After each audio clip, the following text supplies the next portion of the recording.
Hey, how's it going? This is Tom Burkart for TopSpeed.com. I've got the iPhone taking the video for us now as my other camera just ran out of batteries. Sitting in the 2013 BMW M Sport X1 28i sDrive. So this is a rear-wheel drive configuration running the 2-liter 4-cylinder. And it has stop-start, so you might have noticed that the video started off a little bit quieter than when the engine starts up. But it is a responsive unit. It's got a lot of poke, particularly for, its small displacement, and it's really deceptively powerful through the 8-speed transmission, which also has these paddle shifters on the M Sport model. So the M Sport that we're riding in includes 19-inch wheels, special suspension tuning, as well as a couple other cosmetic touches outside. And it's about $3,000, and it's a worthwhile addition for these sport seats in particular, which are very nice.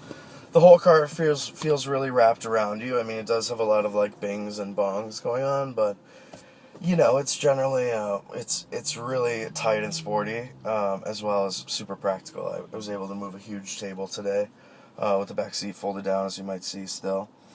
Something that's noticeable within this particular vehicle is its steering and overall driving position, which is phenomenal. It's a really fantastic sort of. I think that's let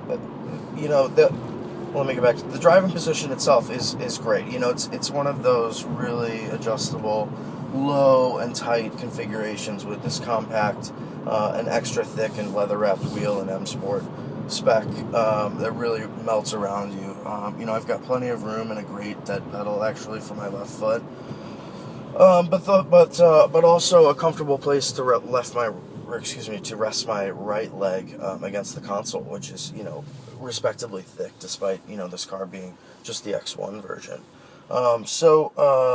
Something else that's noticeable, of course, within this particular vehicle is the moonroof, which is really nice. It really opens up the cabin, as well as the full navigation suite in here with connected drive. But more interesting are its handling traits and the way it gets down the road. So to answer that question, it's firm and lithe and sporty and really genuinely entertaining, with lots of great BMW traits that aren't as common within the new 5 Series based generation of, I guess, F-class models, you might call them, based on their internal code numbers, which have a lot more of an isolated feel to a lot of their controls. Whereas even with an 8-speed automatic, we got paddle shifters, so I just dropped 3 gears. Oh shit! Oops.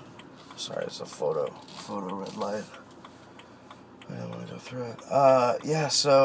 Was able to drop 3 gears. At the drop of a hat. We had been cruising in 6th. Okay, now I guess I can go.